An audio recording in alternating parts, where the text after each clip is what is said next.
Shalom. Iya, Tuhan Yesus memberkati kita. Saya ucapkan juga selamat Natal bagi kita semuanya. Iya, puji Tuhan.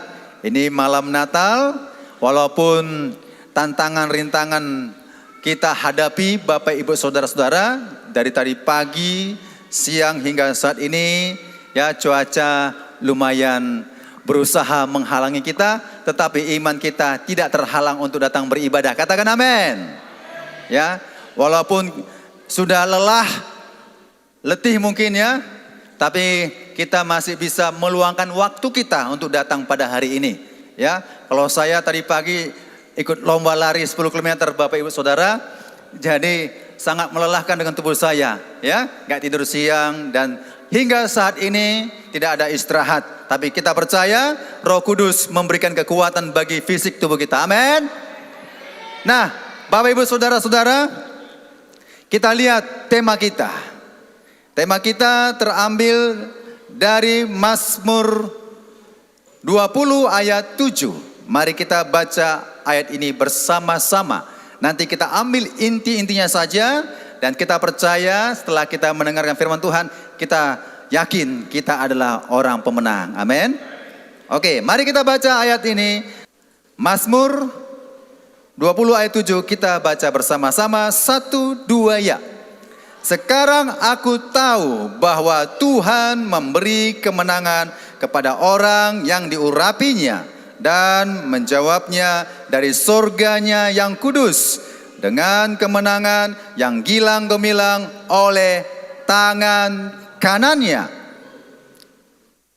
Nah, tema yang diambil ya, Tuhan memberi kemenangan kepada orang yang diurapinya.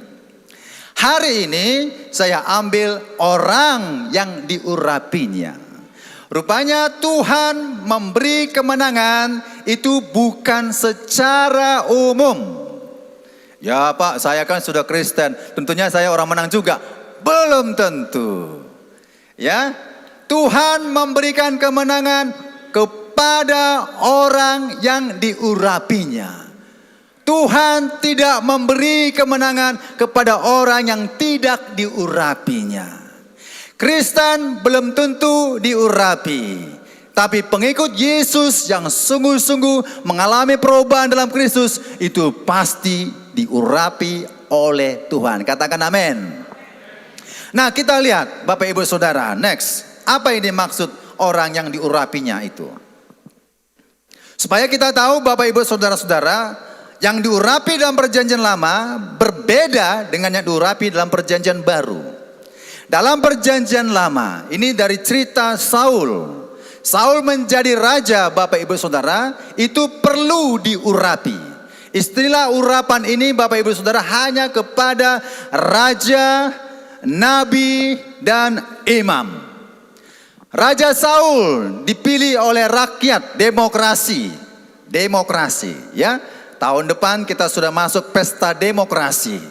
Nah, Saul dipilih lewat rakyat. Rakyat butuh seorang raja, maka Nabi Samuel mentahbiskannya, mengurapi dengan minyak. Dari buli-buli dituangkan minyak, sah menjadi seorang raja, ya. Sementara juga Daud, raja yang kedua, dia juga menerima pengurapan menjadi seorang raja lewat tanduk, ya, tanduk yang berisi minyak dituangkan kepada kepalanya, maka sah menjadi raja. Dari cerita ini Bapak Ibu Saudara, arti minyak urapan itu adalah mengurapi seluruh hamba-hamba Tuhan, baik imam, baik raja, baik nabi. Berarti dia berhak melayani pekerjaan Tuhan karena menerima kuasa daripada Tuhan. Ketika Raja Saul menerima urapan itu, maka dia berkuasa. Demikian juga Daud, maka Roh Allah menghinggapi dia. Itu perjanjian lama. Dalam perjanjian baru, next. Dalam perjanjian baru Bapak Ibu Saudara-saudara, dalam Lukas 14 ayat 18 sampai 19. Saya bacakan. Roh Tuhan ada padaku, oleh sebab Ia telah mengurapi aku untuk menyampaikan kabar baik kepada orang-orang miskin.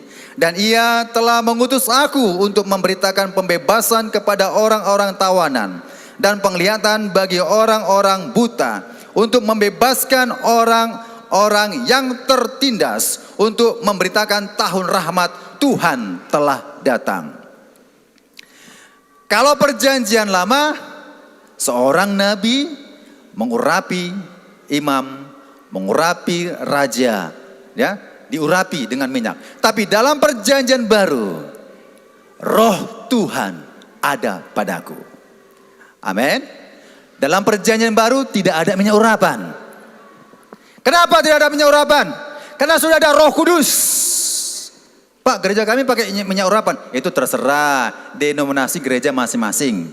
Tapi Alkitab mengatakan urapan itu sudah turun.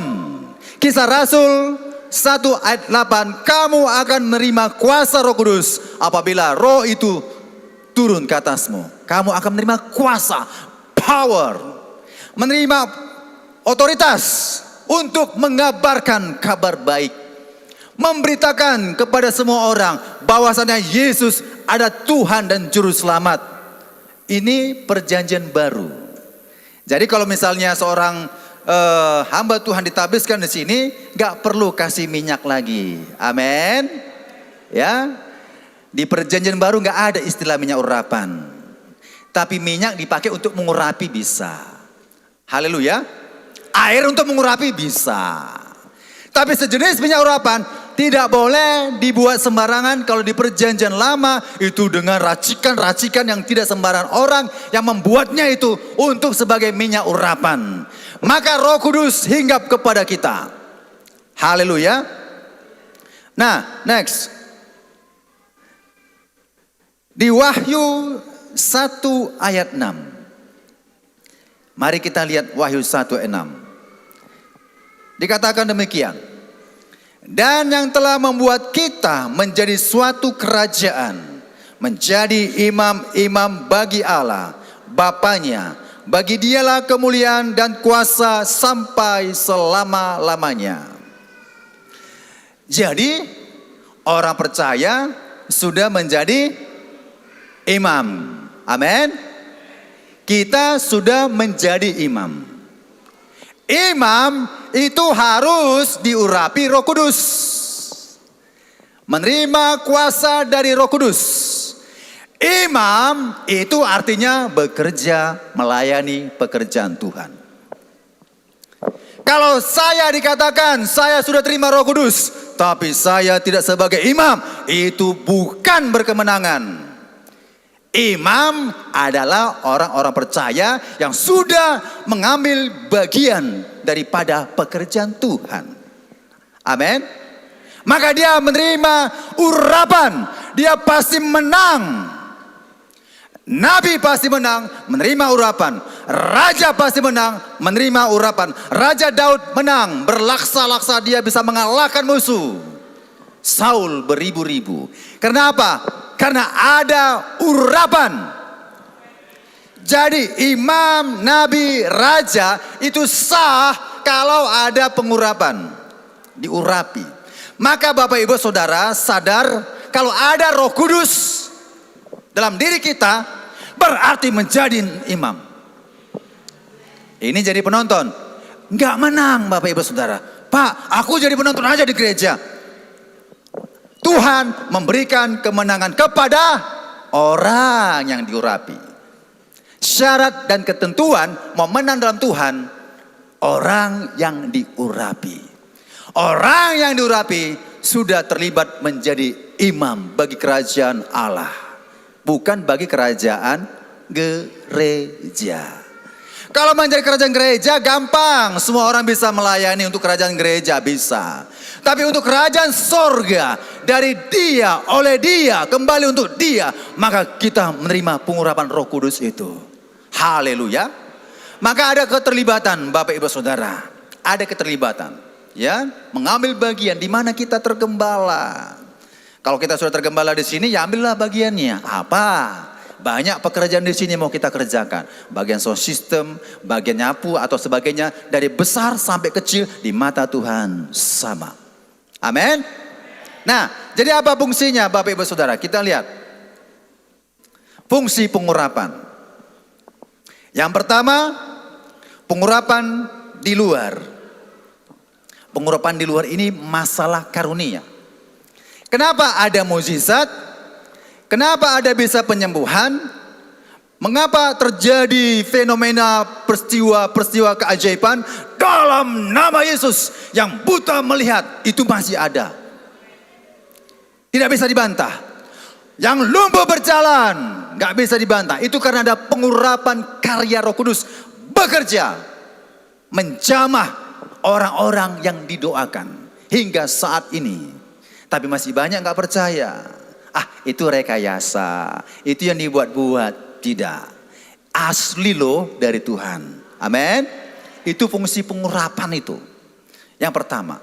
Yang kedua, fungsi pengurapan itu dari dalam. Kalau kita katakan, Tuhan, aku diurapi oleh-Mu Tuhan, tapi sifatnya nggak pernah berubah, omong kosong. Pengurapan itu dari luar dan juga dari dalam. Karakter. Ingat, waktu Saul karakternya berdosa, ada nggak urapan? Tidak ada, putus. Daud, waktu jatuh dalam dosa, karakternya, adakah pengurapan? Tidak ada. Jadi pengurapan dari dalam itu ada Bapak Ibu Saudara. Kalau memang pengurapan dari luar, karya Roh Kudus, mujizat, bernubuat, bahasa roh dan sebagainya, itu kita alami semua. Tapi juga ingat, pengurapan itu juga dalam diri kita mengubah karakter kita. Amin. Semua orang bisa melayani, semua orang bisa bertalenta, tapi sangat sulit berjuang dengan sifat dan karakter. Maka ketika kita menerima pengurapan Roh Kudus, maka karakter-karakter kita, sifat-sifat kita pun berubah. Ketika Daud bertobat, Tuhan mengurapinya kembali. Amin. Seandainya Raja Saul bertobat, Tuhan pakai. Tapi Raja Saul tidak bertobat, karakternya bobrok. Dia percaya paranormal. Roh-roh dipanggilnya di luar Tuhan, dipanggilnya. Maka roh Tuhan tidak menghinggapinya dia lagi. Maka Saul pun mati tewas dalam peperangan. Tapi Daud menurunkan generasi selanjutnya. Maka Tuhan mengatakan, Daud, bukan engkau yang akan membuat rumah Tuhan, tetapi anakmu. Itu pesan Tuhan. Jadi fungsi daripada pengurapan, karunia dan karakter. Amin. Maka itulah orang yang diurapi. Jangan kata orang yang diurapi mengadakan mujizat, oh Pak diurapi, belum tentu dalamnya bagaimana. Orang yang diurapi itu adalah orang dari luar nampak dan dari dalam juga nampak. Itulah Tuhan mengatakan, Tuhan memberi kemenangan. Amin. Nah, Bapak Ibu Saudara, siapakah yang orang yang dikatakan yang diurapi? Kita lihat pertama, saya ambil 3 saja. Yang pertama, bayar harga. Jangan kita katakan, Tuhan, aku mau diurapi, aku mau dipakai Tuhan. Tapi tidak mau bayar harga. Ya, memang anugerah gratis dan cuma-cuma diberikan Tuhan. Tapi respon kita, tindakan kita, gak ada yang gratis. Tindakan respon kita sebagai ucapan syukur kepada kita, itulah bayar harga kepada Tuhan. Sehingga Paulus berkata Filipi 3 ayat 7-8. Tetapi apa yang dahulu merupakan keuntungan bagiku, sekarang kuanggap rugi karena Kristus. Malah segala sesuatu kuanggap rugi karena pengenalan akan Kristus Yesus Tuhanku. Lebih mulia daripada semuanya. Oleh karena dialah aku telah melepaskan semuanya itu dan menganggapnya sampah, supaya aku memperoleh Kristus. Bayar harga. Matikan keinginan daging. Bayar harga, senangkan hati Tuhan. Apa yang kubanggakan saat ini rupanya sampah di mata Tuhan. Dulu saya bangga dengan begini ya. Misalnya, dulu saya bangga berjudi. Dulu saya bangga mabuk-mabukan. Bangga pamer kepada banyak orang. Senang, siapa aku? Preman. Bangga. Paulus mengatakan, kuanggap sampah semua itu. Ketika aku mengenal Yesus, aku bayar harga. Kukalahkan segala keinginan keangkuhanku. Kukalahkan semua keinginan apa yang bertentangan dengan firman Allah. Amin. Maka disebut kepada orang yang diurapi. Mana ada orang yang diurapi masih terikat dengan begini? Ada? Mana ada orang yang diurapi masih terikat namanya judi? Ada? Omong kosong, nggak ada itu. Orang yang diurapi, bayar harga. Lepaskan semuanya apa yang kita terikat dalam diri kita. Menghalangi iman kita kepada Tuhan. Maka Paulus mengatakan, Saul, kuanggap sampah semuanya itu. Bayangkan, Saulus itu bukan penjahat Bapak Ibu Saudara. Bukan penjahat. Dia orang baik. Dia bukan pembunuh. Ya, dia orang baik, ahli Taurat. Tapi kuanggap sampah. Pengenalan agamaku dulu, agamaku Yahudi dulu, kuanggap sampah ketika aku mengenal Yesus. Apa yang terjadi bagi Saulus? Berubah menjadi Paulus yang dipakai Tuhan yang sangat-sangat luar biasa. Sampai-sampai dikatakan sapu tangannya ya. Saya kasih contoh. Sapu tangannya diletakkan kepala orang begini, sembuh. Ya. Maka itulah disebut orang yang diurapi. Pertama, bayar. Gak ada gratis ya. Penerima urapan itu gak ada gratis. Bayar harga itu adalah apa yang tidak diinginkan Tuhan. Sampahkan itu. Sampah semua. Amin. Apa yang tidak disenangi Tuhan, sampah itu. Saya katakan kalau ada di handphone macam-macam, itu sampah, buang. Kuanggap sampah semua itu. Hal-hal yang mengikat duniawi, saya menghalangi saya, itu sampah semuanya itu. Yang pertama, haleluya. Yang kedua, orang yang diurapi itu adalah orang yang suka pikul salib. Amin. Matius 10 ayat 38 mengatakan, barang siapa tidak memikul salibnya dan mengikut aku, ia tidak layak bagiku. Kristen tak pernah pikul salib, itu bukan orang yang diurapi. Kristen tapi tidak mau menderita, itu bukan orang yang diurapi. Kristen santai-santai saja, itu bukan orang yang diurapi. Tapi Kristen yang mau memikul salib. Amin. Enak pikul salib? Iya. Dalam Tuhan enak, daging nolak. Ya, berat. Inilah yang dikatakan pikul salib. Menderita karena Yesus. Kita pikul penderitaan Kristus itu, Bapak Ibu Saudara. Gara-gara Yesus. Tapi kita bertumbuh. Haleluya. Makanya melayani demi untuk Yesus. Memberikan janji iman kita untuk Yesus. Bekerja di ladang Tuhan untuk Yesus.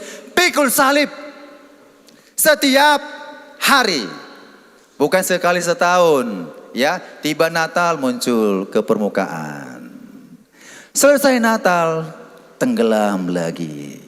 Maka disebut Kristen kapal selam. Bulan November muncul lagi supaya dilihat nampak wajahnya dulu. Bulan Desember makin nampak. Selesai nanti tanggal 24-25 tenggelam lagi. Itu bukan Kristen yang diurapi. Amin. Itu bukan orang yang diurapi. Tapi orang yang diurapi itu adalah selalu memikul salib. Setiap saat.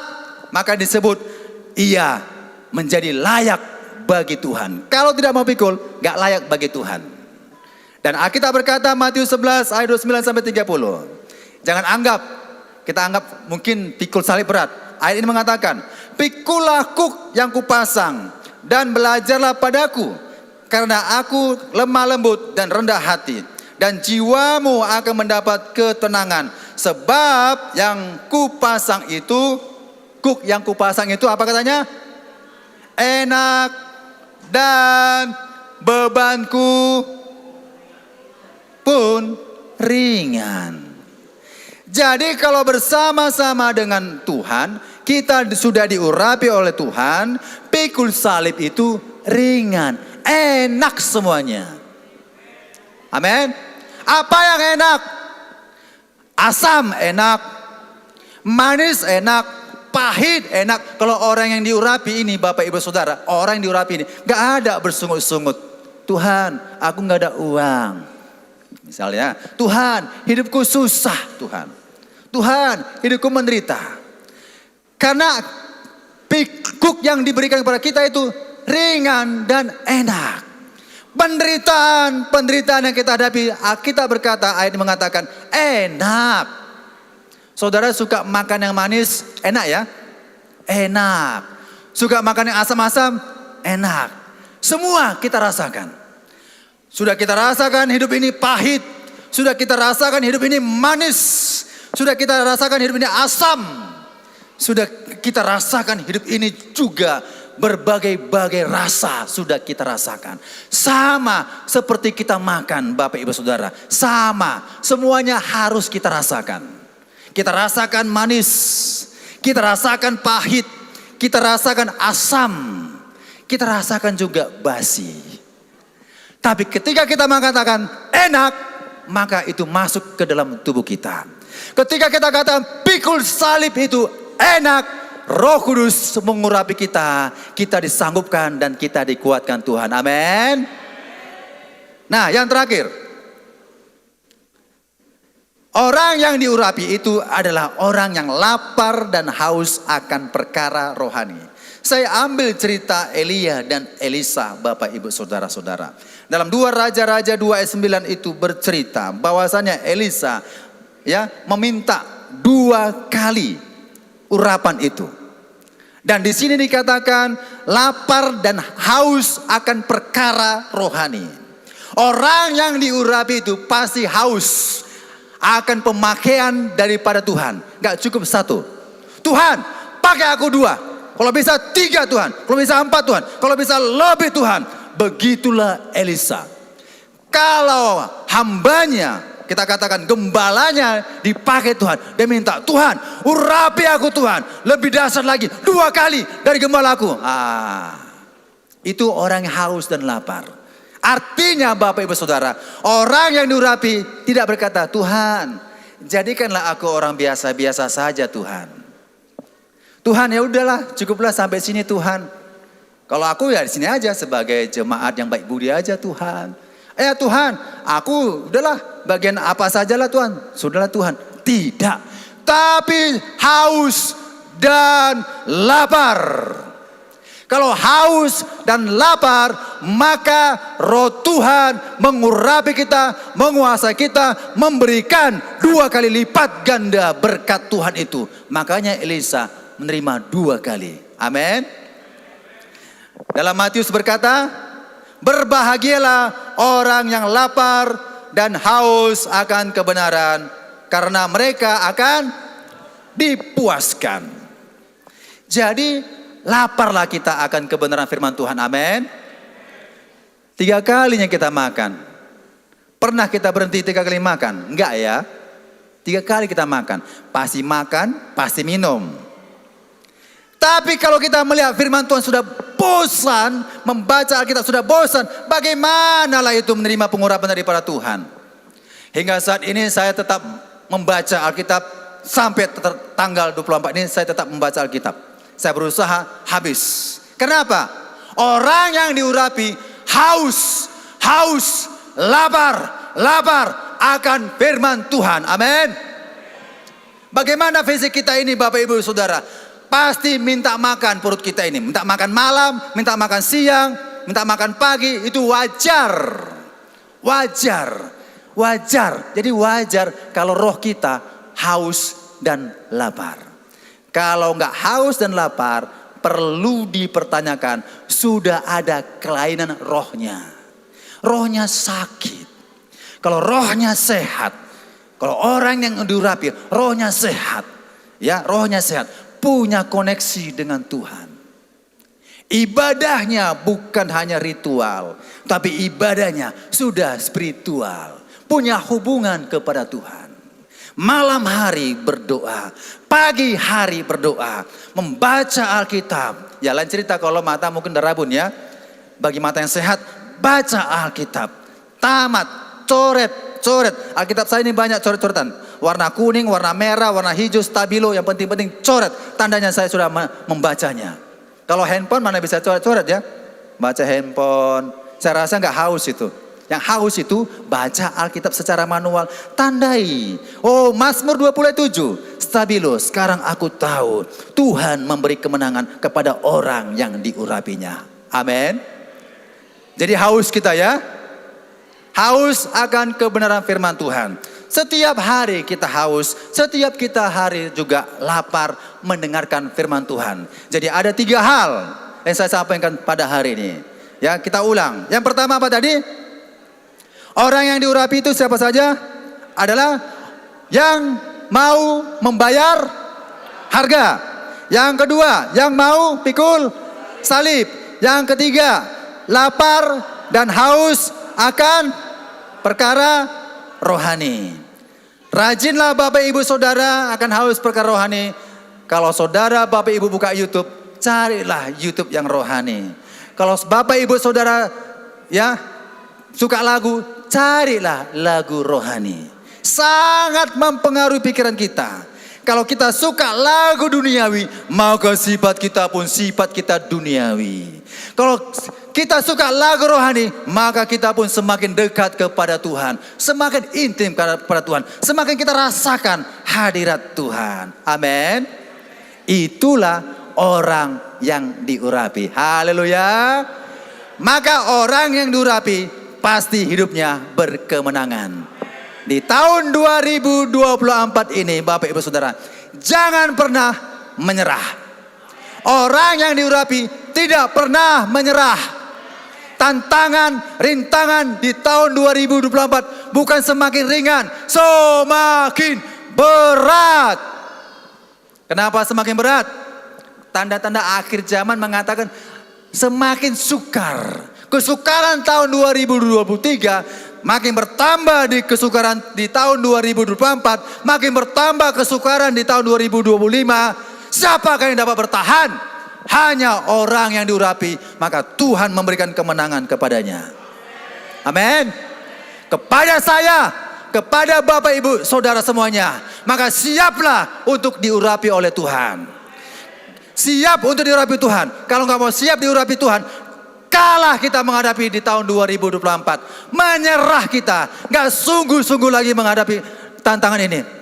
Ada tantangan, gak lagi cinta Tuhan. Ada tantangan, gak lagi beribadah. Tetapi ketika ada tantangan, ada rintangan, punya komitmen. Saya orang yang diurapi Tuhan. Saya menang. Saya setia berdoa. Saya setia membaca Alkitab. Saya setia beribadah. Karena saya adalah orang yang diurapi Tuhan. Maka Tuhan memberikan kemenangan kepada kita.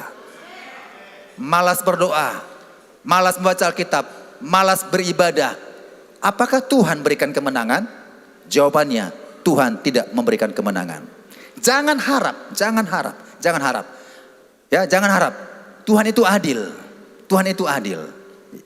Kalau Tuhan memberikan urapan kepada kita, berarti kita sudah bayar harga. Kalau Tuhan mengurapi kita, berarti kita siap memikul salib. Kalau Tuhan mengurapi kita, berarti kita betul-betul cinta kepada Tuhan, haus dan lapar akan perkara rohani. Katakan amin.